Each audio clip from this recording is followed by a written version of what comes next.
Hi everyone, this is Dr. Nat ataupun you guys can call me Coach Nat or CN, but I prefer if you call me CN. I feel like macam kita close gitu.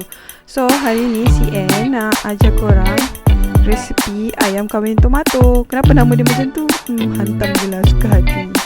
So this is all the ingredients yang diperlukan.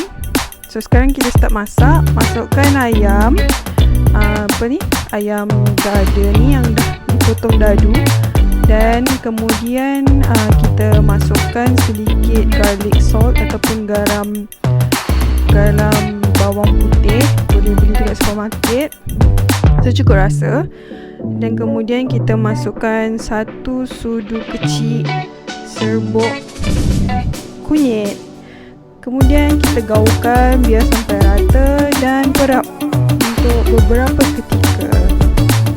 Senang je ni guys untuk buat.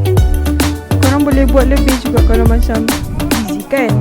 So after that, kita masukkan ayam yang telah diperap tadi ke dalam air fryer. Kalau korang tak ada air fryer, korang boleh je pakai kuali, masak atas kuali guna minyak olive oil, okay, untuk dapatkan lemak baik.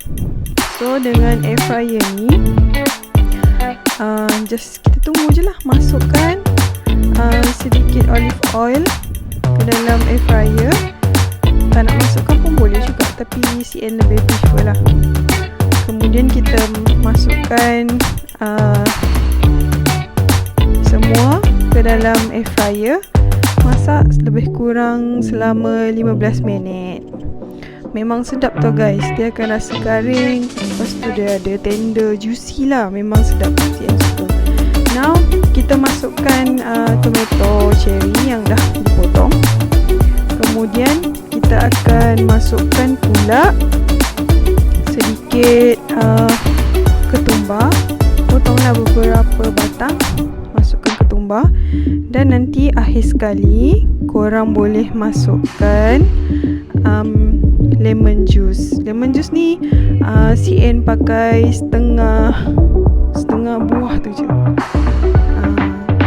So CN tak ada yang strainer tu, entah mana pergi budak-budak ni main, anak CN kan. So kalau ada macam biji-biji yang terjatuh ke dalam hidangan tadi, korang keluarkan lah. Dan akhir sekali korang gaul-gaulkan je, kasih cantik dia, gaul dengan kasih sayang.